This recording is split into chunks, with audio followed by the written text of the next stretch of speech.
شامی پناہ گزین محمد الخلف نے جنگ سے تباہ شدہ شام سے جرمنی جا کر زندگی نئے سرے سے شروع کرنے کی کوشش کی. انہوں نے بموں اور خونریزی سے دور اپنا ریل آپریٹر بننے کا خواب پورا کیا.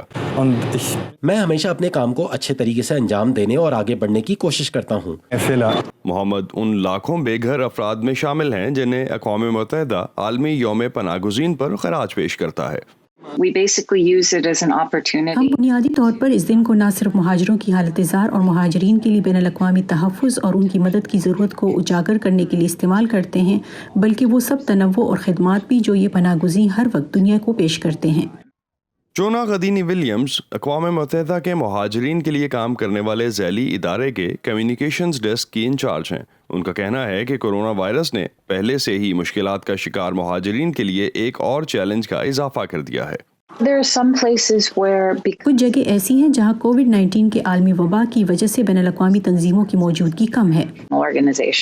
ان مقامات میں یمن بھی شامل ہے، جہاں اس ہفتے کورونا وائرس کی وجہ سے کی گئی جنگ بندی کی میعاد ختم ہونے کے بعد تشدد میں اضافہ ہوا. اس ملک کی جنگ سے متاثرہ 80% آبادی کا انحصار انسانی ہمدردی کی بنیاد پر ملنے والی امداد پر ہے. اس امداد کو جاری رکھنا مشکل ہوتا جا رہا ہے.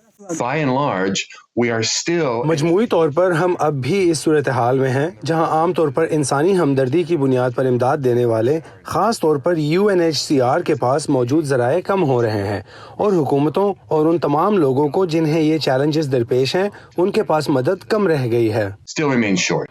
جنگ اور تشدد کی وجہ سے دنیا کے تقریباً 7 کروڑ 10 لاکھ مہاجرین فرار ہوئے. کرس بویان کے مطابق ان کی ضروریات کو حل کرنے کے لیے بڑے پیمانے پر کام کرنے والی متحرک بین الاقوامی تنظیموں کی ضرورت ہے. اسی وجہ سے UNHCR امریکہ اور پوری دنیا کی حکومتوں کے ساتھ مل کر مناسب حل تلاش کرنے کے لیے کام کر رہا ہے. ایسا حل جو دونوں ہی چیلنجز کا مقابلہ کر سکے اور اس حل کو اس طرح لاگو کیا جا سکے جو آنے والے ایک لمبے عرصے تک پائیدار رہے، جس سے محمد الخلف جیسے پناہ گزینوں کو جنگ سے آزاد زندگی گزارنے کا موقع مل سکے. میں اپنے مستقبل کے بارے میں سوچ ہی نہیں سکا.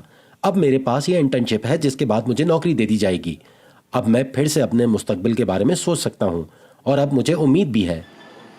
عرش شراب اسادی کے ساتھ اسد اللہ خالد، وائس آف امریکہ.